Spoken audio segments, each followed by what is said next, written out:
Hello बच्चों, आज हम लोग इस वीडियो में हेलो बच्चों, कैसे हैं? कैसा चल रहा है? पढ़ाई लिखाई बढ़िया है, चल रहा है? बोर्ड के लिए देखो, ये मेरा कुछ बच्चे बोलते हैं कि सर आप प्रॉब्लम नहीं सॉल्व करते हैं, तो प्रॉब्लम मैं बताया था ना कि प्रॉब्लम आपको खुद से बनाना होगा। मैं थ्योरी दे रहा हूँ और मैं ये सोच कर थ्योरी दे रहा हूँ ताकि बोर्ड वाले जो बच्चे जो हैं, जिनको लिखना है भर-भर पेज, 2-2 पेज, 3-3 पेज लिखना है, तो उनको ध्यान में रखकर मैं वीडियो बना रहा हूँ ताकि बच्चे जो तैयारी कर रहे हैं, जो न्यूमेरिकल पे बहुत ज़्यादा फोकस करते हैं, थ्योरी को लिख नहीं पाते हैं, तो वैसे बच्चों के लिए ही एक खास करके मैं वीडियो बना रहा हूँ ताकि उनको बड़ा-बड़ा लिखने में मदद हो। ठीक है? तो इसमें तो कोई डाउट नहीं है। तो आज का जो वीडियो है, हमने पिछली वीडियो में देखा था, पिछले वीडियो में क्या देखा था? पिछले वीडियो में देखा था, जाना था इंटेंसिटी के बाद में इंटेंसिटी मैग्नेटाइजिंग फोर्स क्या होता है, इंटेंसिटी ऑफ मैग्नेटाइजेशन क्या होता है, ये सारा कुछ देखे थे। आज हम लोग उससे थोड़ा-सा आगे चलेंगे, मैग्नेटिक ससेप्टिबिलिटी की बात करेंगे। मैग्नेटिक ससेप्टिबिलिटी क्या होता है, उसको देखेंगे। तो आज का टॉपिक है मेरा, जिस इंटेंसिटी ऑफ मैग्नेटाइजेशन हो गया था, I बराबर निकल गया था। Intensity of magnetization I equal to M भाई V। M था magnetic dipole moment of material, और ये वाला क्या था? Volume of material. ठीक है, आज हम लोग इस वीडियो में देखेंगे, जानेंगे मैग्नेटिक ससेप्टिबिलिटी की। क्या है मेरा आज का topic? Magnetic susceptibility.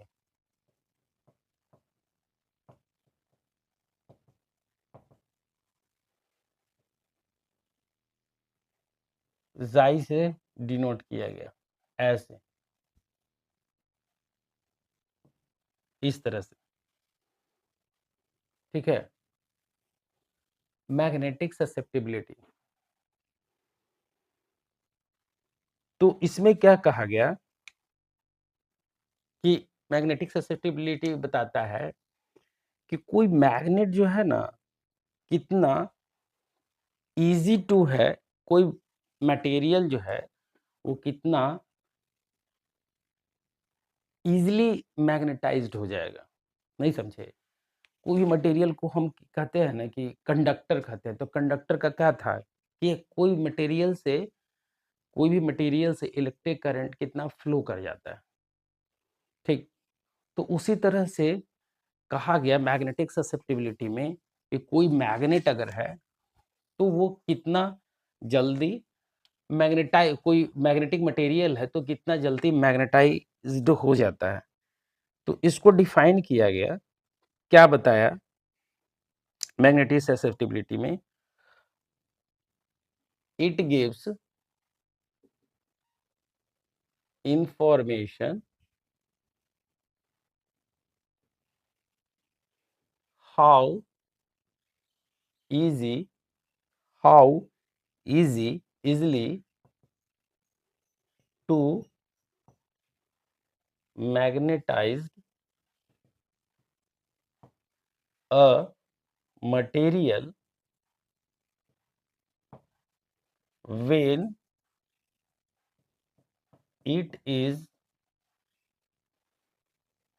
placed in the external magnetic field।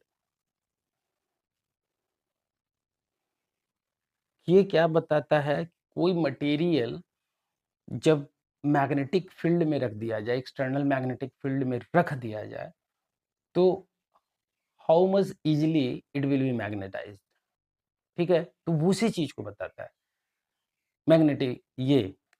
अब रही बात कि ये होता क्या है तो इसको समझ लेते हैं।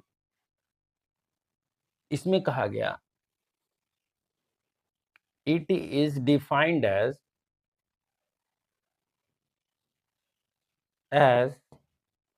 As it as ratio of intensity of magnetization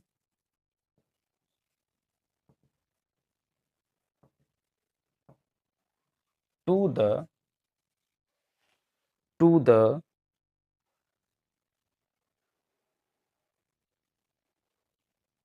to the magnetising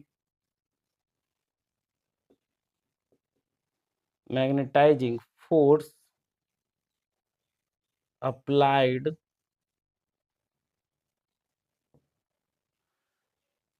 on the material। एक मटेरियल पे कितना magnetizing force, magnetize intensity of magnetization, मतलब कि आई की बात कर रहे थे जो ये वाला था। तो इसका रेशियो यानी मैग्नेटिक ससेप्टिबिलिटी क्या बताया, आई अपॉन एच। अब पिछली वीडियो में देख लीजिएगा एच क्या है वो भी आपको पता है, आई अपॉन एच ये कहलाया इंटेंसिटी ऑफ मैग्नेटिक ससेप्टिबिलिटी। अब रही बात कि इसका यूनिट क्या है, तो इसका यूनिट हो जाएगा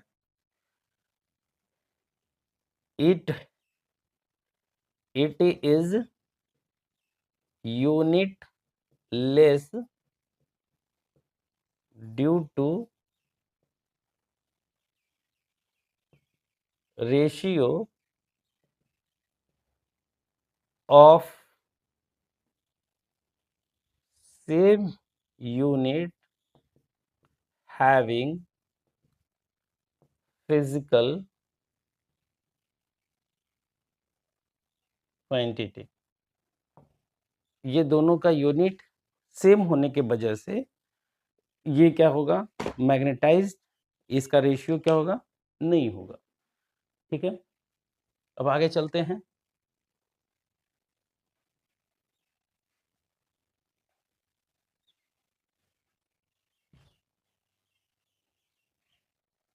इतना तो सोच समझ में आ गया, ये साई। अब निकालते हैं रिलेशन।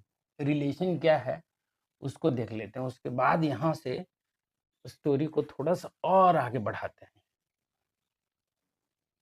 अब अगला है मेरे पास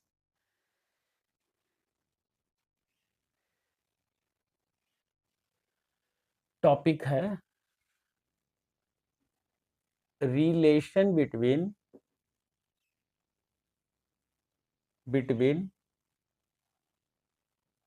इंटेंसिटी, ये relation between magnetic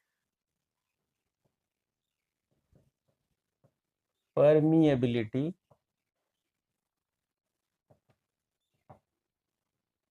and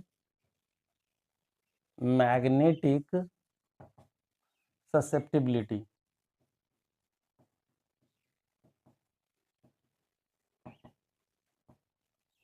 magnetic susceptibility ये मेरे पास है आज का टॉपिक का।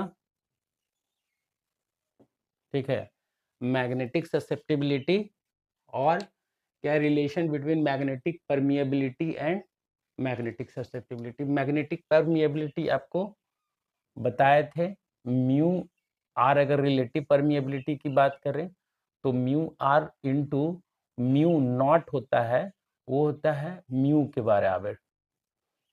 ठीक है, ये बताया जा चुका है। अब इसके साथ रिलेशन को हम लोग बढ़िया से देखते हैं। ठीक है, तो यहाँ पे कंसीडर करते हैं, यहाँ पे कि वे लिखना शुरू कीजिए आप लोग। When a material is placed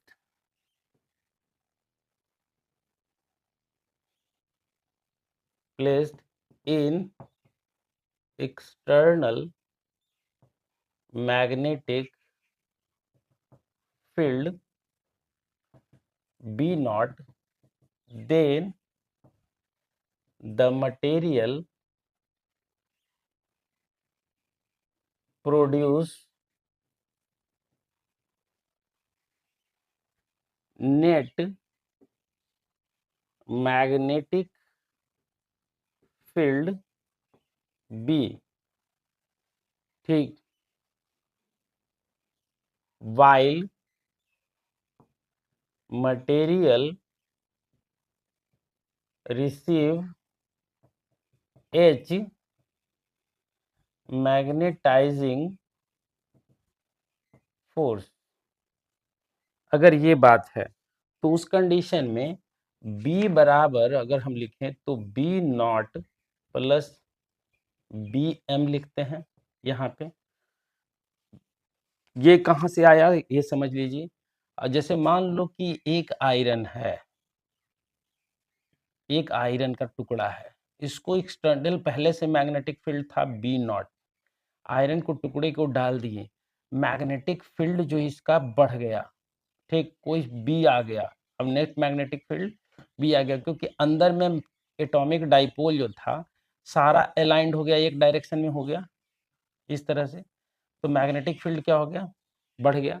अब जो मैग्नेटिक फील्ड बढ़ गया यहाँ पे, ठीक, तो वो ये जो इसके सरफेस पे हुआ उसको induced magnetic field of the material बोले, ये magnetic field of the material, और ये बाहर से लगने वाला मटेरियल है और ये नेट मैग्नेटिक फील्ड है, दोनों जुट जाएगा तो हमारे पास ये निकल के आएगा, हाँ या ना, क्लियर है, बिल्कुल, ठीक। अब हमको पता है as we know that, previous class में देखो प्रीवियस वीडियो में बताया जा चुका है, ठीक, एक रिलेशन जो यहां से निकलेगा B naught equal to mu naught into H, देख लीजिएगा, ठीक है। उसी तरह से इंटेंसिटी ऑफ मैग्नेटाइजेशन के लिए बी एम इजकल टू लिख सकते हैं mu into I, intensity of magnetisation. तो यहां से क्या निकल के आ जाएगा, बी बराबर mu naught into H plus mu sorry mu naught into I, ये आया, ठीक। अब हमको पता है कि ये जो मेरे पास आ गया है ये, अब आई हम मुझे पता है कि मैग्नेटिक ससेप्टिबिलिटी बराबर निकला था आई अपॉन एच, तो एच के जगह पे क्या पुट कर सकते हैं, एच इंटू मैग्नेटिक ससेप्टिबिलिटी बराबर आई, तो यहाँ पे क्या आ जाएगा, अब देखिए यहाँ पे किसी का फोन आ गया था इसलिए कट गया था वीडियोस, यहाँ से बता रहे हैं ये जो आपके पास आया था ये इतना तो आपको समझ में आ गया था, म्यू नॉट, ये mu naught is equal to mu naught into H होता है, पिछले वीडियो में हम बताए हैं इसके बारे में, क्योंकि ये जो कहलाता है ये कहलाता है मैग्नेटाइजिंग फोर्स, ठीक, ये एक्सटर्नल मैग्नेटिक फील्ड है जिसमें रखा गया तो उस पर जो मैग्नेटाइजिंग फोर्स लगा म्यू नॉट इंटू एच हो गया। उसी तरह से हम मैग्नेटाइजिंग मटेरियल पे जो इंड्यूस मैग्नेटिक फील्ड होगा तो म्यू नॉट इंटू आई हो जाएगा, इंटेंसिटी ऑफ मैग्नेटाइजेशन, ठीक है। अब चूंकि दोनों मैग्नेटिक फील्ड को जोड़ेंगे तब ना नेट मैग्नेटिक फील्ड आएगा, दोनों मैग्नेटिक फील्ड एक डायरेक्शन में लग रहा है तो दोनों को जोड़ेंगे तभी तो आएगा, तो दोनों को हम जोड़ दिए यहाँ पे, जोड़ने के बाद यहाँ पे इसका मैग्नेटाइज ये बी नोट का वैल्यू पुट कर दिए और ये जो मटेरियल पे इंड्यूस मैग्नेटिक फील्ड है उसका वैल्यू पुट कर दिए, दोनों को वैल्यू पुट कर दिया, पुट करने के बाद मेरे पास आया क्या, mu naught into H, mu naught into I को हम लिख सकते हैं यहाँ से मैग्नेटिक ससेप्टिबिलिटी बराबर होता था intensity of magnetization upon magnetizing force, तो अगर intensity of magnetization upon magnetize तो यहाँ पे आई का वैल्यू क्या होगा, गुना कर लिए, तो गुना लिए तो ये निकल गया, आई के जगह पे ये पुट कर दिए, आई के जगह पे, तो ये म्यू नोट ये यहाँ पे ये आ गया, बी आ गया। अब बी चूंकि एक्सटर्नल मैग्नेटिक फील्ड था, जो नेट मैग्नेटिक फील्ड हमको मिला मटेरियल पे, वो मटेरियल पे था, तो उसकी परमिएबिलिटी कितनी थी? म्यू। तो म्यू इंटू एच कर लिया यहाँ पे, ठीक, यहाँ से।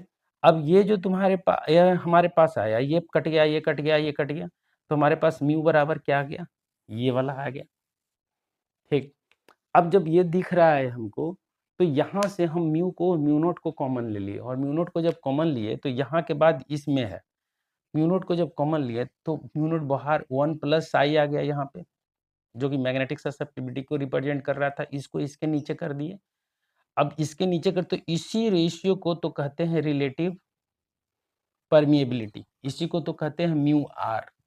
तो म्यू आर बराबर क्या आ गया? 1 प्लस साई, मैग्नेटिक ससेप्टिबिलिटी। अब यहाँ से ये सारा हमारे पास रिजल्ट आ गया, ठीक है। तो ये एक रिलेशन निकाला, रिलेटिव परमिएबिलिटी और अब इसका वेरिएशन कैसे होता है फेरोमैग्नेटिक सब्सटेंस में, पैरामैग्नेटिक सब्सटेंस में, बाकी सब में कैसे होता है, इसको हम लोग अगले वीडियो में देखेंगे। तो आपको ये वीडियो कैसा लगा मुझे अपने कमेंट सेक्शन में ज़रूर बताइएगा। सब्सक्राइब कीजिए चैनल को और शेयर कीजिए। धन्यवाद।